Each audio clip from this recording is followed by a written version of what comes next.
Hey everyone, it's time for some new Quarterstaff videos. And today we're going to be looking at prise de feu in Quarterstaff.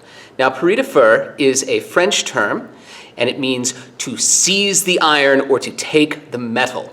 And a prise de feu is any kind of technique that takes control of your opponent's weapon in order to open a line of attack and change the direction of the fight. So if you have just successfully parried your partner's attack, then a prise de feu would be a move that neutralizes their weapon momentarily, opens up a line where you can attack, and now it is your turn to attack in the fight. There's several different types of prise de feus, so let's go through them right now.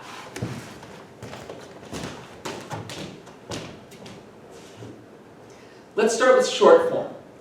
So, let's do some high line parries. I weight shift forward, weight shift back, parry, right here. So my staff is now in a high line parry position. And so the first type of prise de feu we're going to look at is called a croisé. A croisé is a prise de feu that takes your opponent's weapon from a high line to a low line, or a low line to a high line, but keeps the weapon on the same side of the body. So what I just did is a croisé down. I took my opponent's weapon, which is in a high line, and I moved it down so that now my opponent's high line is open. And if I wanted to, I could now attack there. So this is a croisé down on my left side, and I can also parry on my right high line and do a croisé down from here as well. Now I can do a croisé up as well. So if I do a low line parry, right here, this is a croisé up. Low line parry, croisé up, right there. I'm opening up the low line so that I can now go in and attack. Now often, these croisés are done with expulsion, which means I just use a little extra impetus. As one of my teachers, Chris Duvall, would say, I'm going to give it some juice. And I'm also going to weight shift forward so that as I croisé, I expel my partner's weapon. And my partner, being a good stage combat partner, is going to allow me to do that by weight shifting back and using the large muscle group joints, so the shoulder and the elbow, is going to allow me to remove their weapon. Now it's very important when your weapon is expelled, especially in quarterstaff, that we don't threaten our partner's face with the other end of the weapon. So if I get expelled, I'm not going to put the other end of the staff right in my partner's face as they are weight shifting towards me. I am going to keep that end of the staff away from my partner as they expel me here. Okay, so let's take a look at those high line croisés with expulsion. So I parry high to my left, I weight shift forward, croisé with expulsion. I parry high line to my right, weight shift forward, croisé with expulsion. Now as I do this, my staff stays in a low line position when I am complete. I am not attacking my partner's weapon and then opening myself up to attack. Down here, I would be very easy to attack. I've opened myself, not my partner. So if I croisé here, my staff is still threatening and it's only in a low line position here. So it's still very easy to attack my partner. I'm only keeping my blade offline by about 15 to 20 degrees. I am not croiséing 45 degrees away, and I am definitely not croiséing 90 degrees away. It's just 15 to 20 degrees offline. So these are my high line croisés with expulsion. Croisé down, croisé down. You can also do a croisé up with expulsion from short form.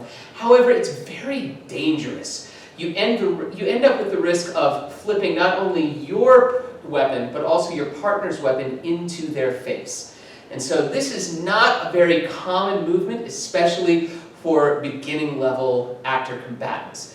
This is something that you would only attempt to do if both partners are very experienced and have the time to make sure that they can do it safely.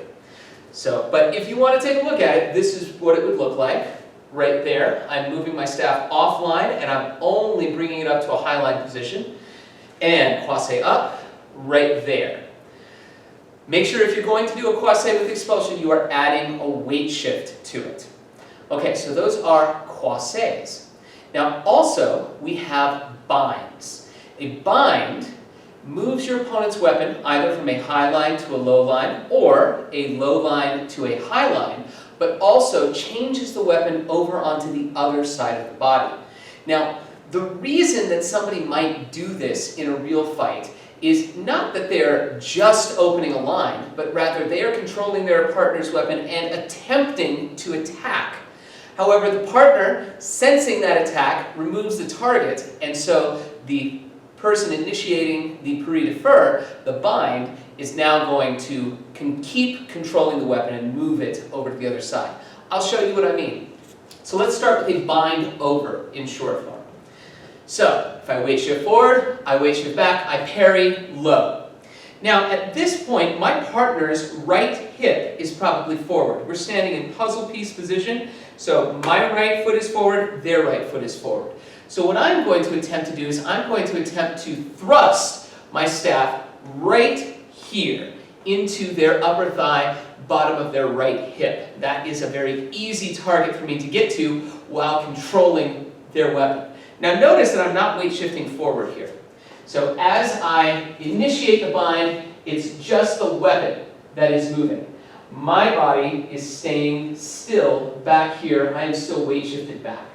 The weapon is always the very first thing that moves. It helps establish the distance that we need to maintain through the movement of the feet. So, I have extended right there towards my partner's hip. Now, if they are smart, they'll see that I am threatening their hip, and they will pass back to remove that target.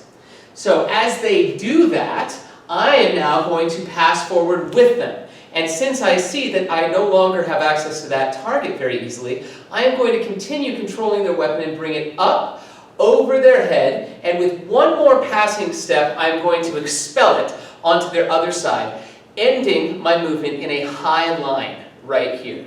Not all the way down here in a low line. I'm expelling their weapon in a high line. So it takes 2 steps to do this bind over. You could try and do it with 1, but the standard is going to be 2 for this class. So let's look at that one more time. I have low line parry, extend the weapon without weight shifting. They remove the target, so I pass forward, bringing their weapon up and over their head, pass forward again, and expel, and I end on a weight shift forward here. I can do it on the other side. Low line parry, extend towards that target, they remove it, I go with them, we go 1, 2, right there, I end weight shifted forward, having expelled on the other side. Now we can also do bind throughs. So those were bind overs, meaning we are going from a low line to a high line and then onto the other side. We can also go from a high line to a low line and then through. In quarterstaff, these are less common and they're a little bit more dangerous, I think. So let's take a look at these. We can still do them. Okay, so I weight shift back and I parry high. Now my intent right now, again, is to whack them in the hip. So I want to be able to take control of their weapon and just crack them right there in their hip on the side. As I do that, they're going to remove their hip again, and I am going to pass forward. Now this time I only want to start moving forward after their blade has passed through my center line. I don't want to move forward right into their staff or their blade. So I want to move it through and then move forward. And if I want, I can end with a little bit of expulsion here. So this is a bind through, parry, attempt to hit their hips, they pass back, and I bring it through and end right here in a low line attack position. Now, it's dangerous if you bring this too low. So if, instead of attempting to attack their hips, you are only thinking about their staff and you just want to pay attention to what you're doing to that staff, then your end of your staff is going to go right through their knees. And that can be very dangerous. We never, never, ever want to threaten our partner's knees. When we're doing a bind over, it's pretty easy, I think, to avoid going in front of the head because we can make a nice big rainbow. But for this one, we need to go above the knees through the hips, and that's a little bit more challenging. But we can do it. And when we do it with broadsword, this is going to be a very common thing that we do. So again, we attempt to go through the hips, they pass back, we pass through. Right there. We can do it on the other side. I parry, attempt to go through the hips, pass back, and expel. So those are my bind throughs with expulsion. Now I can also do bind overs from flank parries. So let me show you what that looks like. I have just done a strong flank parry right here. Now what I'm going to do is I'm going to be binding their staff over my body. And as I do this, I'm going to step into a position called corps-à-corps. That means our bodies are going to come into contact and the weapons are going to be neutralized. Okay, now in order to do this, I'm going to be paying attention to the position of my hands. So if I do a strong parry on my left, that means their blade, their staff, is making contact with mine right here in the center of my staff. And what I'm going to do is I'm going to take my lower hand right here, and I'm going to move it into this position right here. I don't want to hold it like this. These are hospital fingers. These are no hospital fingers. So I want you to flatten your hand against the staff. Then, as you bind it up over, you're not at risk of getting your fingers crushed. But it also gives you an extra benefit because as you bind it over, you have the opportunity right here to grab their staff when it goes underneath your hand. So we're binding up over, we grab their staff to control it, and then we continue the bind over movement. And as we do that, we step into corps-à-corps. So let me show you what that's going to look like. I'm going to switch sides so that you can see this a little bit better. So I do a strong parry here on my right. I adjust my left hand on the staff, and I bind up and over, and as I do that, I step, changing the line of my body to point 90 degrees to my right, and I continue binding their staff all the way down. Now, what they're going to do, they have just been parried here on the flank. They're going to allow me to bring their weapon up and over, and to make it look like I'm controlling their body, I am also going to step 90 degrees offline to my left. Now, the person who is being bound, the defender, their foot is going to go in front, and their weapon is going to be on the bottom. The person who is doing the bind, the attacker now, is going to put their foot behind, and their weapon is going to end up on top. So it is as if we are squeezing their leg and their quarterstaff together. Now we're making contact with our shoulders and with our upper thighs here. And we're going to sink down into it, giving each other our weight and supporting each other in this position. Now once we've gotten into this corps-à-corps position, there's lots and lots of fun things that can happen. One of us could remove our hands from the weapons to punch or to grapple or do a backhand or an elbow attack. One person could weight shift, taking all of the weight of the other person and then do a body barge, throwing them off of you. You could grab the weapons and do a similar move in the opposite direction and pull and throw them across the stage. And in our fight, what we're going to do is we're going to do a staff attack across the front of the face like this. Of course, if you do that, we need to spot a target 12 inches in front of their face so that there's no real danger to our partner. So once again, let's take a look at what a bind over in short form looks like. So we're right here, and we adjust the hand, step into corps-à-corps, and bind over. And we can also do it from the other side. I'll switch over here. Strong parry to the right. I adjust my bottom hand here, bind over into corps-à-corps. It is also possible to do a bind over into corps-à-corps from a weak parry. And in fact, it is my favoriteest thing to do in all of stage combat. So let's take a look at this. I parry strong, I parry weak. Now, I'm once again going to adjust my bottom hand here, and I'm going to lift their blade up, and I'm going to step underneath it. I'm then going to pivot and look the other direction here, and I'm going to continue bringing their staff over as I step back and bring it down here. So one more time, let me show that to you. I parry, strong, weak. Now I lift their staff up and I step in, pivot, turn to the right, and continue stepping back to finish the bind over. So those are the bind overs from short form. Now all of these croisés can also be done in long form. Really the only change is going to be the position of your hands on the weapon and the distance between you and your partner. So if I am here in a long form parry, I can just as easily croisé, long form parry, croisé, and in fact, here it becomes a lot safer to do a croisé up from long form, right here, because I don't have to worry so much about the staffs going into our faces.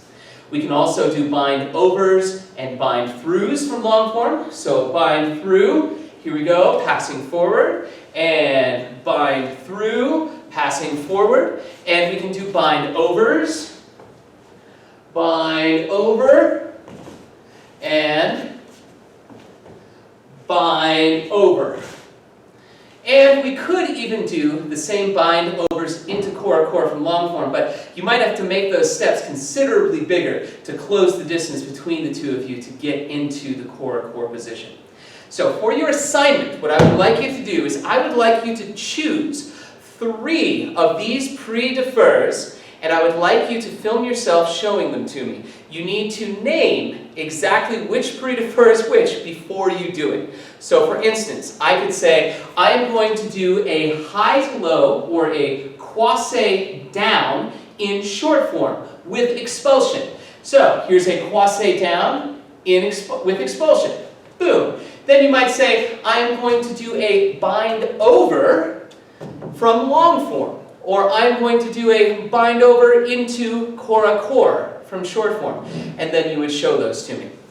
There is one other type of pre-defer, and this one is not allowed for the assessment because it's cheating. So you don't do this one for your assignment, but it will be a part of the choreography for your assessment. And I will show that one to you later. See you then.